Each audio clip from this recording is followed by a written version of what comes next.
Buenas, soy Francisco Rabadán Pérez, doctor en Estadística e Investigación Operativa y profesor de la Universidad Rey Juan Carlos. Podéis encontrar todas estas diapositivas ordenadas en pacorabadán.com, material docente Estadística 1. Allí podréis encontrar ejercicios y otros materiales que os pueden venir bien. En este momento estamos iniciando la segunda parte de la asignatura Estadística Empresarial 1 y Estadística 1 que impartimos en la Universidad Rey Juan Carlos. El índice de este tema lo podéis ver en la segunda diapositiva que os muestra a continuación, de lo que más nos interesa es el concepto de suceso y el concepto de probabilidad. Vamos a utilizar la teoría de conjuntos para poder comprender cómo modelizamos los sucesos en probabilidad. Y fundamental también, como veremos aquí, el concepto de probabilidad condicional y el concepto de independencia de sucesos. Bueno, en esta introducción, la gran pregunta que se llevan haciendo los científicos y el hombre desde el principio de los tiempos es si todo es caos o todo es orden, ¿no? Es decir, si de alguna forma todo lo que estamos experimentando es algo aleatorio o realmente tenemos capacidad para establecer unas reglas o unas normas duras para explicar el por qué ocurren las cosas.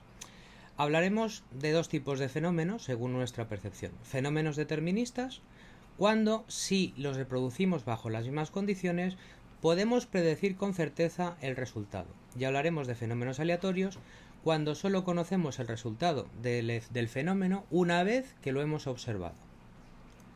La estadística la hemos dividido mentalmente en dos grandes bloques, ¿no? Lo que hemos visto hasta ahora lo denominamos estadística descriptiva y corresponde con el proceso de recogida, ordenación y análisis de la información disponible. Inferencia es generalizar a la población lo que conocemos parcialmente de ella, y esto lo estudiaremos en la asignatura de Estadística 2, a través del contraste de hipótesis, intervalos de confianza, y van a ser un conjunto de herramientas que nos van a servir para tomar decisiones en ambiente de incertidumbre. Realizar un experimento es reproducir un fenómeno para observar sus resultados, ¿no? Si se cumpliera que pudiera repetir indefinidamente este fenómeno bajo las mismas condiciones y que conociera todos los posibles resultados, entonces podríamos hablar de dos tipos de experimentos. Experimentos deterministas, cuando al repetirlo bajo las mismas condiciones se obtiene siempre el mismo resultado. Y experimento aleatorio, cuando al repetirlo en las mismas condiciones no podemos predecir el resultado y debemos esperar a que se realice el experimento para ver en qué se concreta.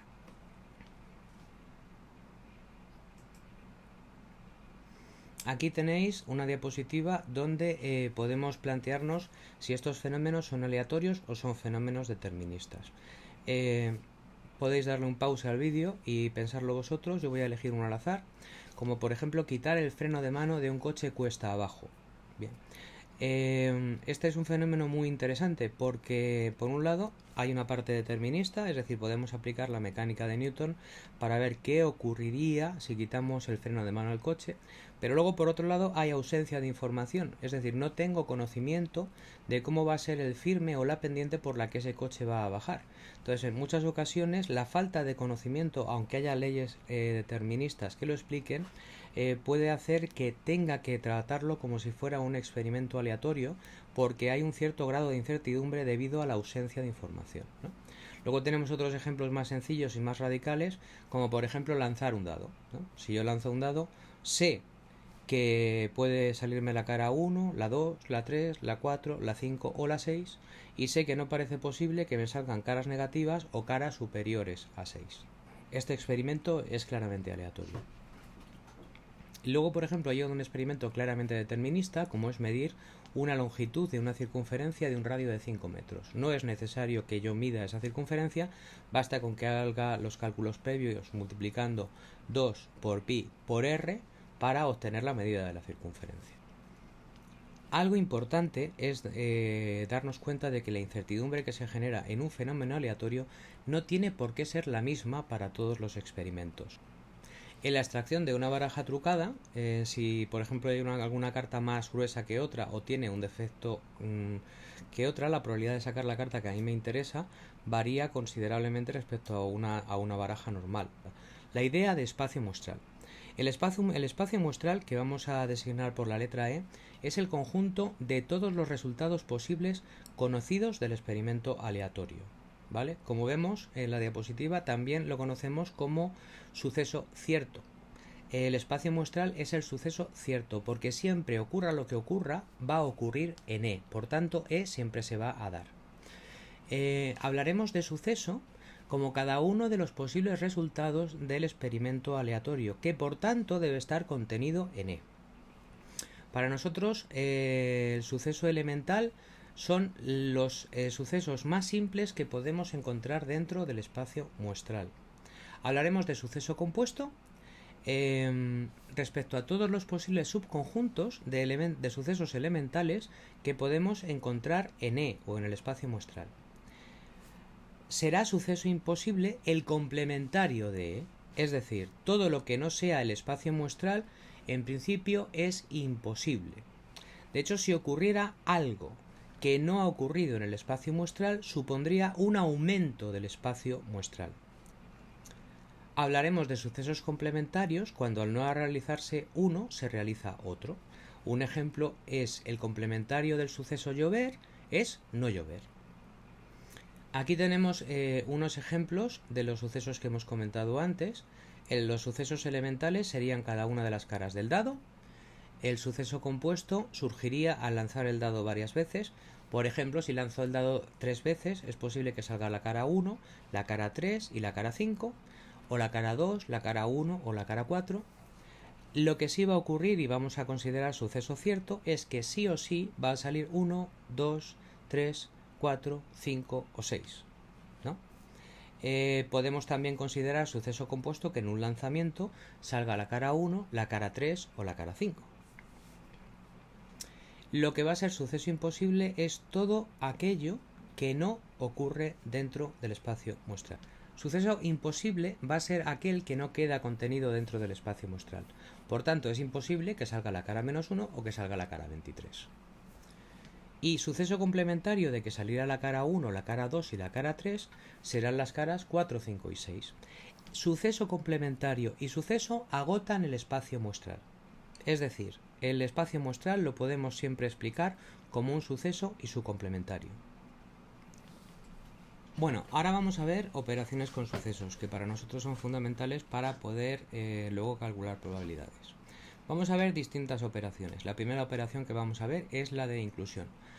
La expresión matemática, como veis en esta tabla, vemos operaciones primera columna, expresión matemática en la segunda y cómo lo interpretamos en la tercera. Operación de inclusión. A contenido en B. ¿Cómo lo interpretamos? Como siempre que se realiza A, se realiza B. Igualdad. La igualdad A igual a B implica que A está contenido en B y que B está contenido en A. ¿Y cómo lo interpretamos? Como que siempre que se realiza A, se realiza B.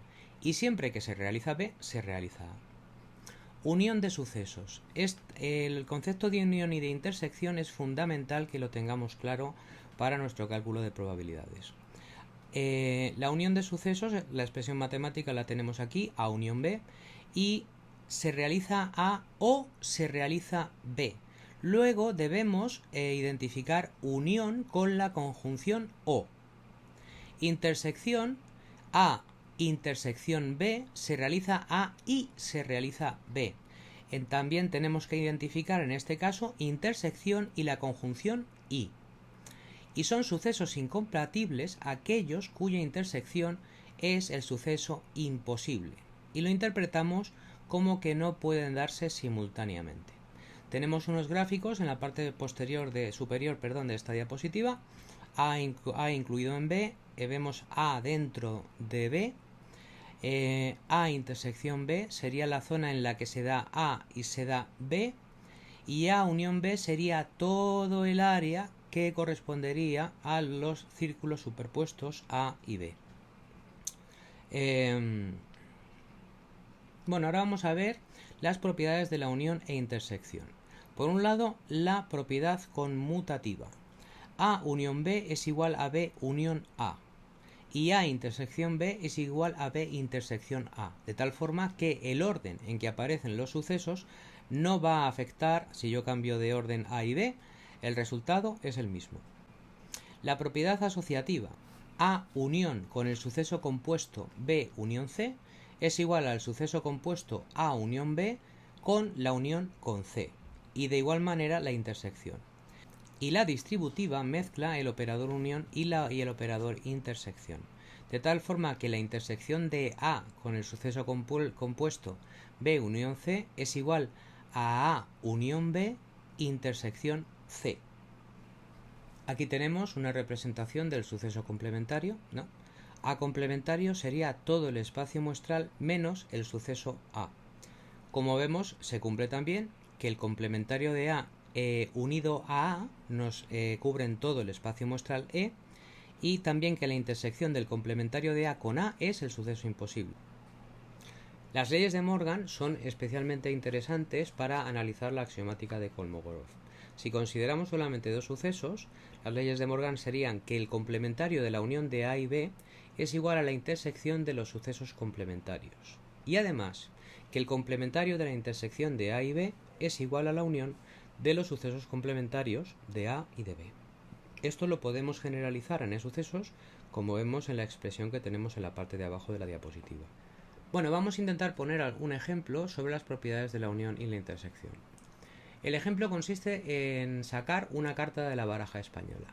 El suceso A será sacar un oro, el B sacar un as y el C sacar rey de copas o as de espadas, ¿no? A unión B va a significar sacar oro o sacar un as.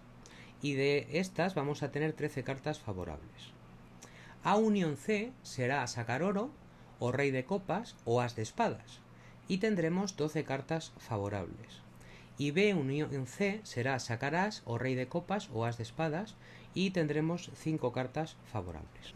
Ahora vamos a enfrentarnos ya por fin al concepto de probabilidad. Laplace define la probabilidad como el cociente casos favorables partido por casos posibles.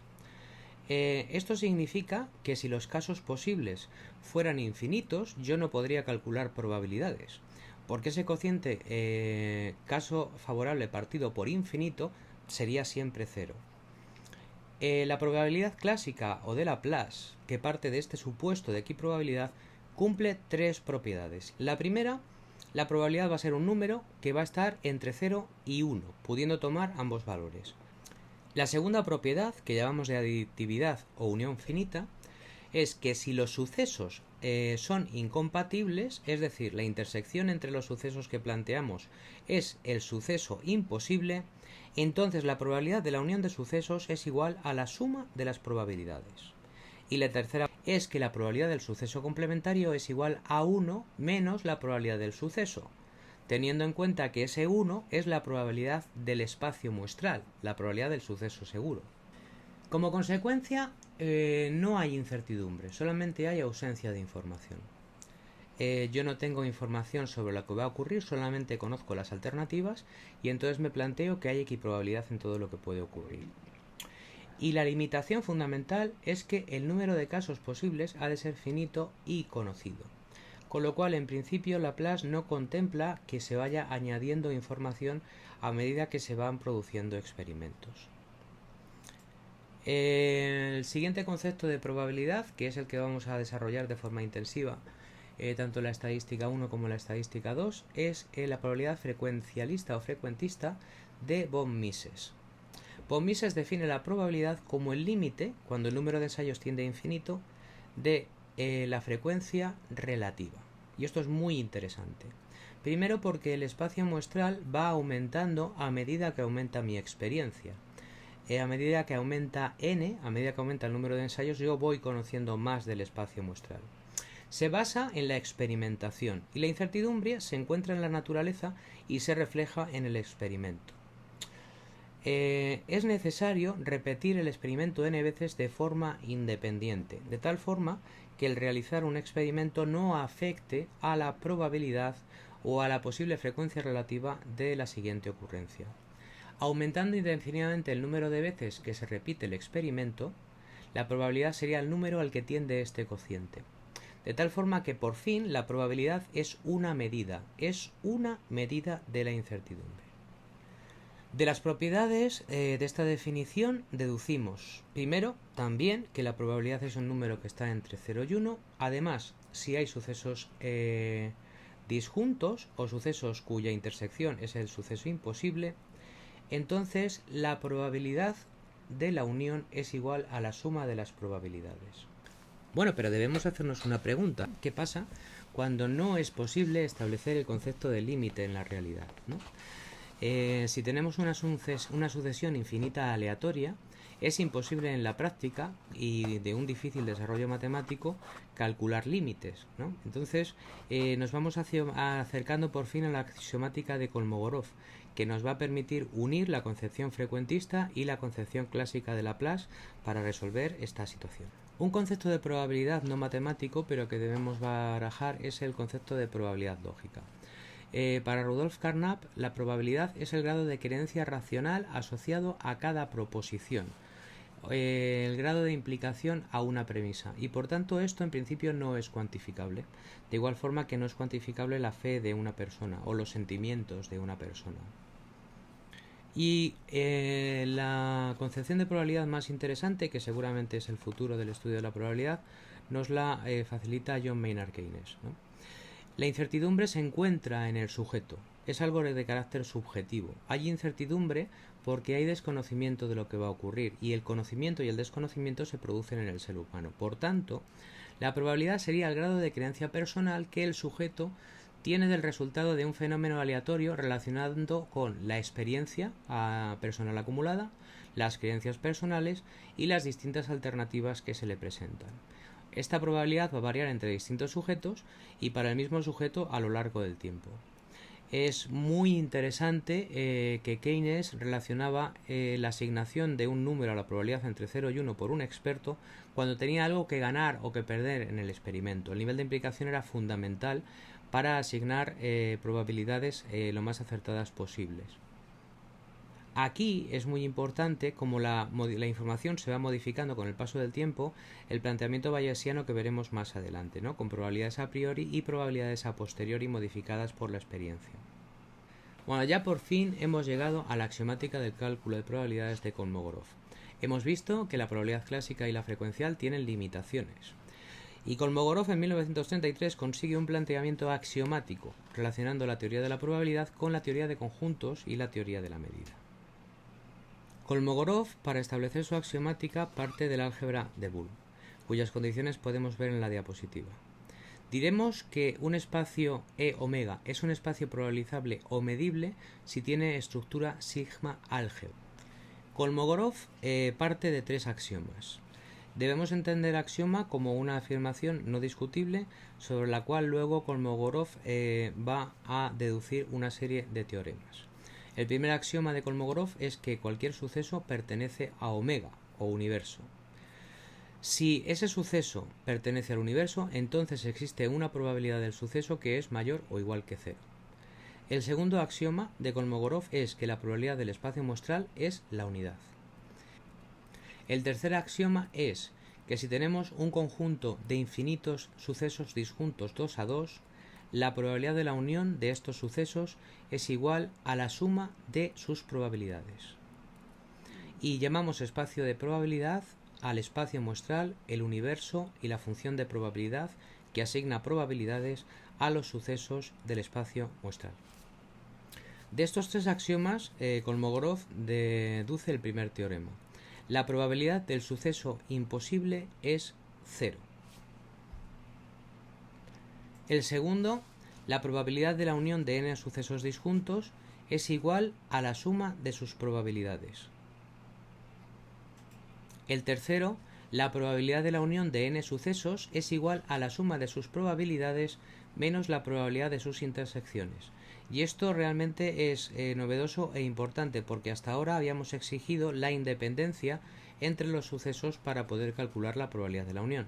Y ahora ya podemos calcular la probabilidad de la unión de sucesos que tienen intersección. El cuarto teorema, la probabilidad del suceso contenedor es mayor que la probabilidad del suceso contenido. El quinto, la probabilidad del suceso es igual o inferior a la unidad. Y por tanto, de nuevo, la probabilidad queda acotada entre 0 y 1. Bueno, ahora por fin llegamos a la parte más interesante del tema, que es la idea de probabilidad condicional o condicionada. Aquí observamos que la probabilidad cambia al incorporar información. La fórmula la podemos leer como la probabilidad de S1 condicionado a S es igual a la probabilidad de la intersección de S1 y S dividido entre la probabilidad de S. Dicho de otra manera, la probabilidad S1 a priori se va a modificar una vez que conocemos que ha ocurrido un suceso S en el cual está incluido S1. De tal forma que, como veremos en la siguiente diapositiva, la proporción de ocasiones que se da S1 en relación a el total de veces o de ocasiones en que se da S va a ser la nueva probabilidad. Aquí gráficamente en la siguiente diapositiva observamos lo que estoy contando, ¿no? La probabilidad de S1 condicionado a S, si tenemos ahora los sucesos A y B que vemos en el diagrama, la probabilidad de que se dé A si se ha dado B va a ser la proporción que va a haber entre la probabilidad de A intersección B respecto a la probabilidad de B. Con lo cual ha habido una reducción del espacio muestral de E a B. Ahora todo lo que ha ocurrido, porque ya lo sabemos, ha sido B, y por tanto la probabilidad de que se dé A si se ha dado B corresponde con ese cociente casos favorables entre casos posibles, que sería la probabilidad de la intersección entre la probabilidad de B. Podemos observar que la probabilidad condicionada cumple la axiomática de Kolmogorov. Vamos a ver distintos teoremas que nos van a acabar llevando al teorema de Bayes, ¿no? Bueno, en el teorema de la multiplicación decimos que dados n sucesos consecuencia de estar condicionados, la probabilidad del suceso 1 condicionado a S sería la probabilidad de la intersección del primer suceso con S partido por la probabilidad de S.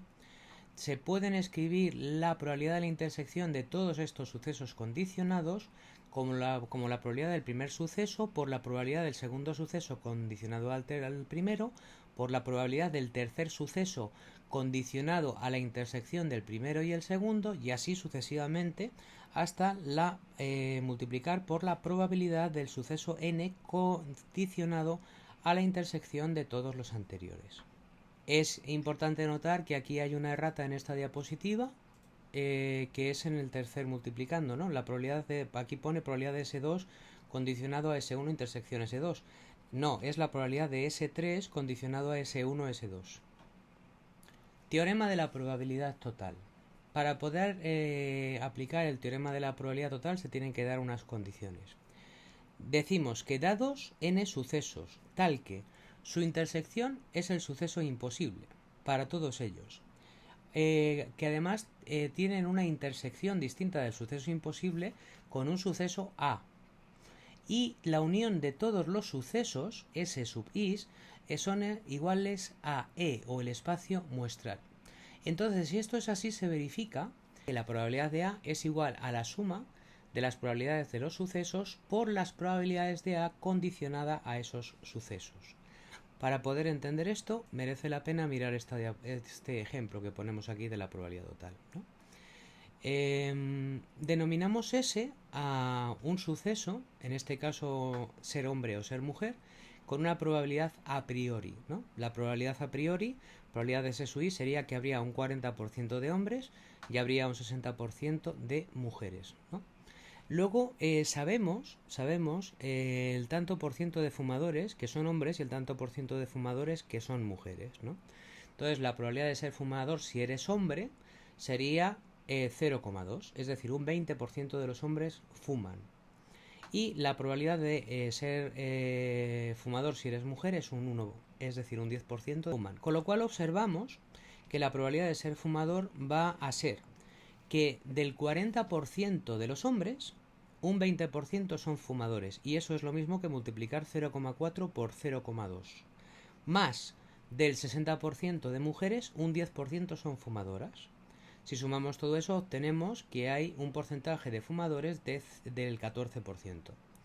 Y por otro lado, el suceso complementario no fumar, vemos que sería 1 menos 0,14. Podemos obtenerlo también multiplicando sobre que de ese 40% de hombres, un 80% no son fumadores, del 60% de mujeres un 20% no son fumadoras, y acabamos obteniendo de nuevo el 0,86. Y por fin el teorema de Bayes. En el teorema de Bayes utilizamos el teorema de la probabilidad total y utilizamos la probabilidad condicionada, ¿no? Surgiendo algo que vamos a denominar como probabilidad a posteriori, ¿no? La probabilidad de A condicionada a SI va a ser igual a la probabilidad de SI por la probabilidad de A condicionada a SI partido por la suma de todas las probabilidades fruto del producto de la probabilidad de SI por la probabilidad de A condicionado a SI. En el teorema de Bayes surgen tres conceptos. El primero, el de probabilidad a posteriori. La probabilidad de SI condicionada a A, ¿vale? Va a ser cómo se va a quedar modificada la probabilidad del suceso I sabiendo que ha ocurrido A. Lo que denominamos verosimilitud, que es la probabilidad de que se dé A si sabemos que se ha dado el suceso I. Y finalmente la probabilidad a priori, que sería la probabilidad antes de tener información. Bueno, para aclararnos vamos a utilizar el ejemplo anterior y ahora vamos a querer calcular la probabilidad de ser hombre si eres fumador. La probabilidad de H condicionado a F, la probabilidad de ser hombre condicionado a ser fumador, va a ser la probabilidad de ser fumador condicionado a ser hombre dividido entre el conjunto, entre la probabilidad de ser fumador. De tal forma que tendremos un 0,08% de hombres fumadores respecto a un 0,14% de fumadores. Y ese cociente es la probabilidad de ser hombre si sabemos que eres fumador. Y de forma análoga con las mujeres. Independencia de sucesos. En esta diapositiva también hay una errata, lo vemos en la segunda ecuación, donde pone probabilidad de S1 condicionado a S2. Evidentemente esto es igual a la probabilidad de S1 intersección S2 partido por la probabilidad de S2. Dados dos sucesos independientes, sabemos que ha de cumplirse por un lado que la probabilidad de S1 condicionada a S2 sea igual a la probabilidad de S1, porque si S2 es independiente de S1, no va a alterar la probabilidad, la ocurrencia de S2 no va a alterar la probabilidad y por tanto ambos sucesos son independientes. Luego, aplicando la definición de probabilidad condicionada que hemos citado antes, la probabilidad de S1 condicionada a S2 va a ser igual a la probabilidad de la intersección de S1 y S2 partido por la probabilidad de S2. Y por tanto deducimos que si S1 y S2 son independientes, tiene que cumplirse que la probabilidad de la intersección de S1 y S2 es igual al producto de sus probabilidades. Y esta va a ser una de las condiciones fundamentales que vamos a utilizar más adelante para la inferencia. Bueno, pues eso es todo, muchísimas gracias. Y aquí os dejo la referencia a nuestro libro de nuestro recién fallecido Martín Pliego, Fundamentos de Probabilidad, para Arninfo 2010 tercera edición, y prácticas recomendadas, los ejercicios de don Martín Pliego y también los resueltos en clase. Vamos a ver si en estos tiempos de coronavirus podemos subiros algunos ejercicios a la plataforma, y los recursos de pacorabadán.com y el aula virtual. Bueno, y eso es todo, muchísimas gracias.